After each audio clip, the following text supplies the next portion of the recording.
You may know Mr. Reed as a social studies teacher, but what you didn't know was that he's really passionate about coaching.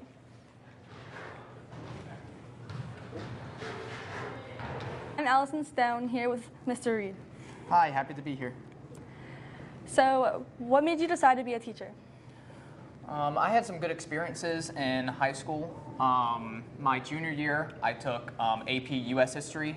Mr. Elliott was my teacher. I had a really good experience with him, had a lot of fun. I wasn't really sure if I could take AP. I'd never taken a class that advanced or that hard before, and he gave me a lot of confidence that I could apply myself and I could push myself farther than I thought I could. And I had a lot of fun doing it, so I wanted to give that same kind of challenge and experience to my students. What college did you go to become a teacher? So originally I went to Fairmont State. I went there for about 2 years. I also ran cross country and indoor track and field. And then when COVID happened, I transferred to Shepherd because I want to be closer to the family. So that's where I ended up graduating from. What subject do you teach? I teach 4 U.S. history classes. Those are 10th grade classes, and I teach 2 economics classes, and those are senior classes. Do you think you would ever teach a different class, or have you teach a different class or subject? Last year I taught world history, which was freshman, and I could teach something in the future. Usually I work with Mrs. Riggleman at the end of the year to see what classes need to be taught, what classes we have a little bit of a shortage in terms of teachers. That's why I'm teaching economics this year.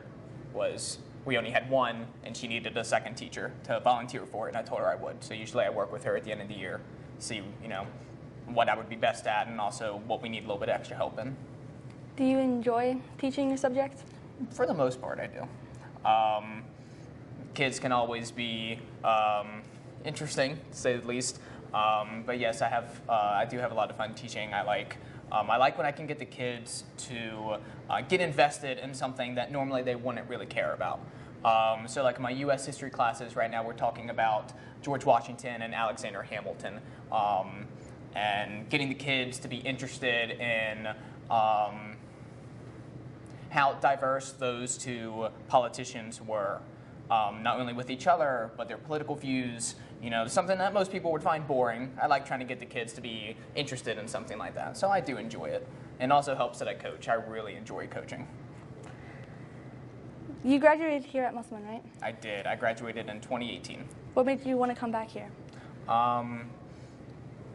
Well, I had good experiences as a student, but also I thought it would be really cool to coach at the place that I graduated from. I had a lot of good experiences here running cross country and track. We have a lot of great coaches. Most of them are still here because I graduated so recently ago. Most of the coaches are still here. So it's nice to see them from a colleague perspective, and they were my coach perspective. Mm-hmm. Out of being a social studies teacher, do you do anything else involving school? But like I said, I do coach here. I coach cross country, and I also coach track and field, both on the varsity and the freshman team. So that's mostly how I spend my time here. But I might be interested in helping out with like the history club in the future. I've talked to Ms. Sullivan about that. So that's something we might tag team in the future. What made you want to do these things as track and field? Well, cross country is my bread and butter. That's easily my favorite. Cross country is, most people find it boring, kind of like history, which is ironic for me. But cross country, you run 3 miles, and it's very, very hard. But it's so rewarding to be able to push yourself past limits that you didn't think that you had, or find speed or endurance that you didn't think that you had. And track and field is the same way, where for me, I coach long distance, so 1 mile, 2 miles. Most people, it's really hard to run a distance like that at the intensity that you have to. So I like getting kids to, I always ask you at the beginning of the year, what do you think you can do? And I tried to get them to go past that by the end of the year.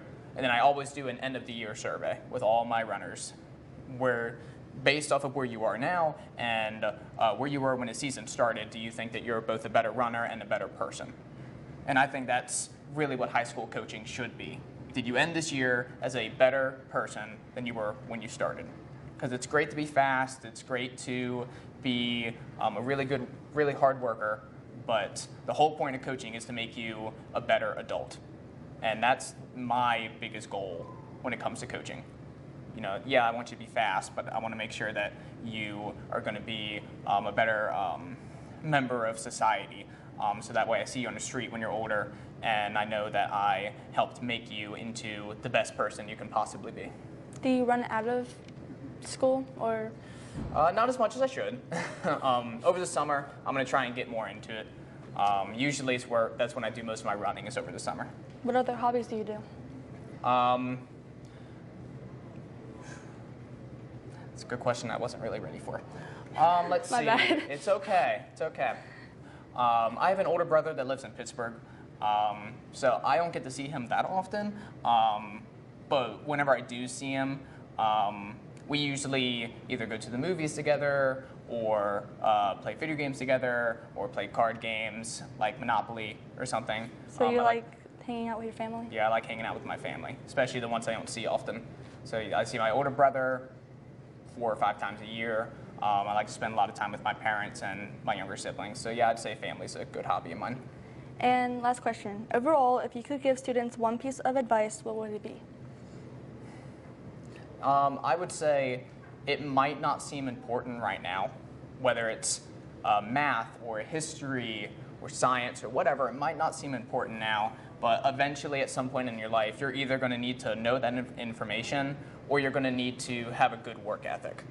A lot of classes like math, I might not need to know, the dividing a fraction, but it takes a lot of practice, and you really have to pay attention. You can't just phone your way in. And a lot of jobs, you're going to need to be able to pay attention and have a good work ethic.